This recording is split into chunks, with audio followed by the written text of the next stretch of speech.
Speech लिखी, speech लिखवान कोई पढ़ते पहले नहीं थी, तभी कुछ कॉल नहीं।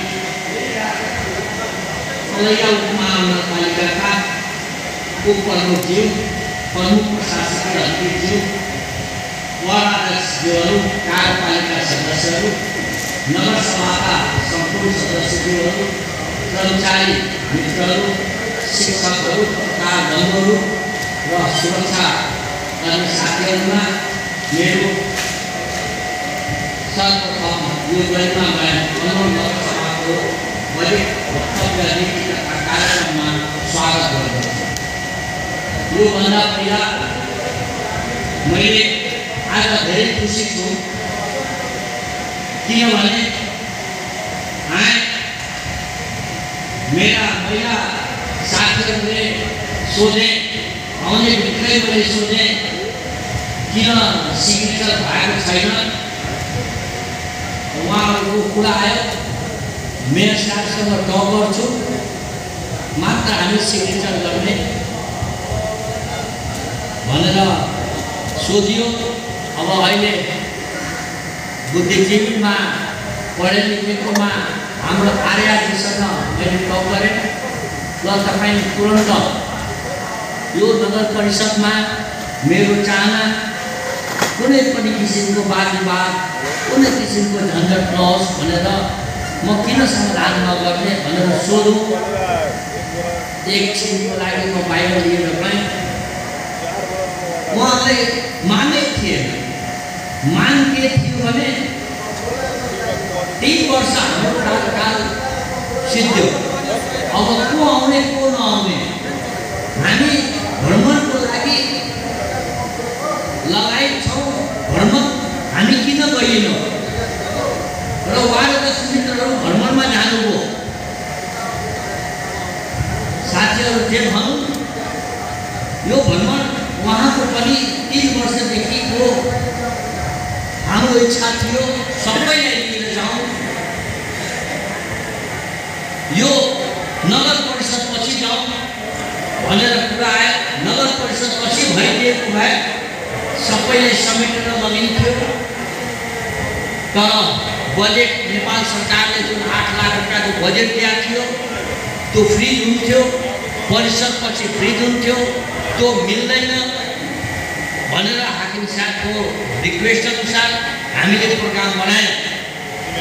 यो प्रोग्राम 3 चोटि बनाएको महिला मित्रहरू 3 चोटि 2 चोटि फेल भइसक्यो।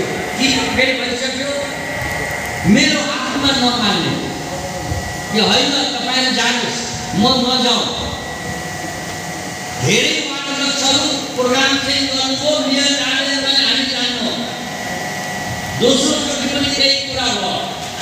तेस्रो चोटि मैले बुद्धि लगाएँ, सबैलाई तयार पारेँ, म पनि हिँड्छु भनेर सबैले तयार पारेर गाडीमा पठाइदिए। म चाहिँ घरमा बसिदिएँ। कारण एउटै थियो, सम्पूर्ण नगरपालिकाका मित्रहरू, हाम्रा वार्डहरू, मेयर साहब र हाकिम साहब गइहाल्नुहुन्छ भने यहाँ कलैयामा कुनै किसिमको घटना हुन्छ भने त्यसको जवाबदेही को हुन्छ भनेर मेरो मस्तिष्कमा चक्राइरहेको थियो। मैले हाकिम साहबलाई भने प्राइभेटमा, हाकिम साहब तपाईँ हल्ला नगर्नु, म भ्रमणमा जान्न, किनभने अहिलेको आवश्यकता छ। केही घटना दुर्घटना भयो भने कसले जिम्मेवारी लिने? जनताहरूले भन्छ कि हामीले मर्ने अवस्थामा छोड्यो, यस्तो घटना भएको उहाँहरू भ्रमणमा गइहाल्नुभयो, त म एक्लै नगरपालिकाले सम्हाल्न सक्छु, तपाईँहरू जानुहोस्। यो कारणले म गएको हो। र जुन आज आफ्ना अधिकार महिला हाम्रा सभासदहरूले जुन मसँग डिमान्ड गर्नुभयो, म यही मञ्चबाट आउने साउनमा नै खाता खुल्ने बित्तिकै भदौमा उहाँको धेरै ठुलो माग छैन, 5 जनाको कमिटी बनाइदिने।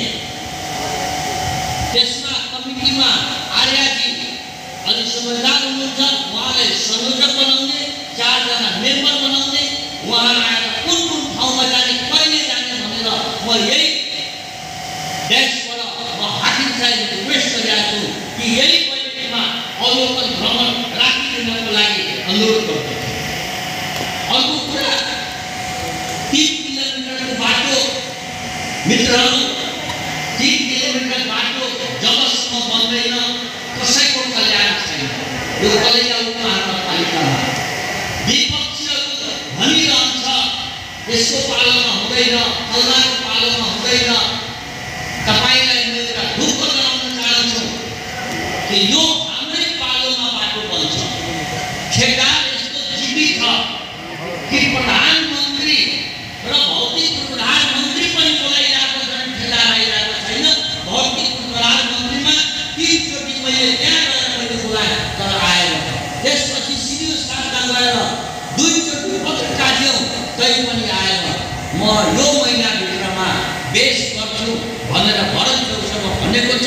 म तपाईहरुलाई एकदम विश्वास दिलाउन चाहन्छु हाम्रै पालोमा यो 3 किलोमिटरको बाटो बन्छ। धेरै टाइम नलिउँ, हामीले काशी विकासमा सञ्चालित गरेका योजनाहरूको संक्षिप्त जानकारी गराउन चाहन्छु।